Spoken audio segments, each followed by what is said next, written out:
জয় নিতাই। এই যে গোপালজি মহারাজ দেখছেন, দিদা আমাকে একসময় রথের মেলা থেকে কিনে দিয়েছিলেন। আমার দিদা রথের মেলা আসলেই নতুন নতুন গোপালের বিগ্রহ আমাকে এনে দিতেন, আমার খুব ভালো লাগতো। তো অনেক দিন আগের কথা, আর একটা বিগ্রহ নেই বেঁচে। সবটাই মোটামুটি মাটি দিয়ে তৈরি বিগ্রহ, তো নষ্ট হয়ে গেছে সময় বিশেষে, তখন অত যত্ন করতেও পারতাম না।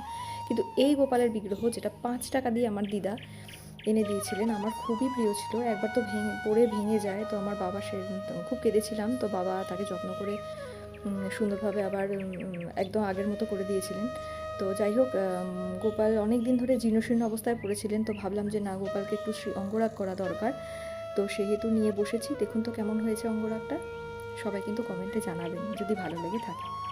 আমার খুব প্রিয় গোপাল, অনেক দিনের পুরনো, খুব যত্ন করে রেখেছি।